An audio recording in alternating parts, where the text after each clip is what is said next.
મિત્રો, આપણા દેશમાં કમનસીબે લોકોમાં બાધા નામનું એક ભૂત ઘરે ઘરે જોવા મળે છે.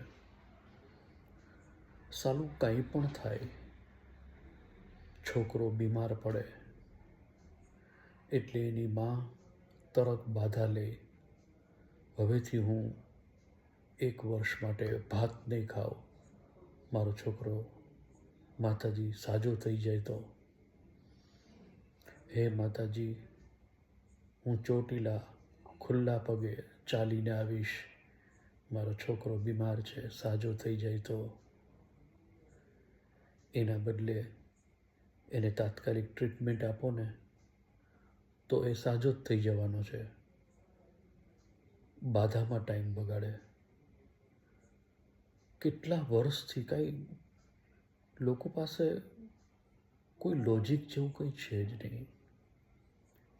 એટલે તમે ડુંગળી ન ખાઓ, તમે લસણ ન ખાઓ, એનાથી ભગવાનને શું ફરક પડે? તમે ભાતની બાધા લઈ લ્યો, તમે ઘીની બાધા લઈ લ્યો, તમે દૂધની બાધા લઈ લ્યો, તમે છાશની બાધા લઈ લ્યો.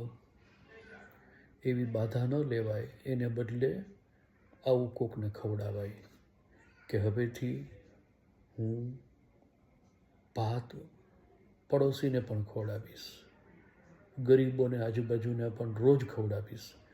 આવી બાધા લ્યો ને. તમે બાધા લ્યો હું ભાત નહીં ખાઉં, એટલે વ્યક્તિગત ભગવાન તારા ઉપર ધ્યાન રાખે કેમેરો રાખીને. આ બેન ભાત નથી ખાતા, ભગવાન પ્રસન્ન થઈ જાય, જા તારા કામ થઈ જશે. એક અંશ પણ આ જે વાતો છે એમાં કોઈ દમ નથી ખરેખર. અને બ્રાહ્મણો તો તૈયાર જ છે.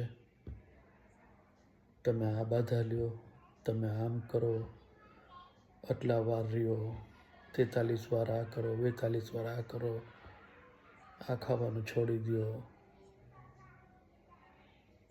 લોકોને ખરેખર આ જે હિન્દુસ્તાનની અંદર બ્રાહ્મણોએ પથારી ફેરવી નાખી છે લોકોની, ખરેખર એને ખરેખર સારી રીતે જીવવા જ નથી દીધા.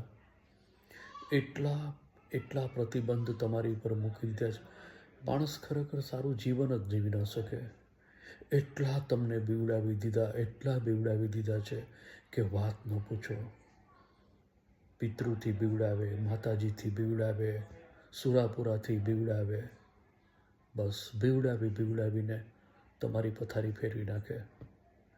તમને શાંતિથી સારું જીવન જ ન જીવવા દે.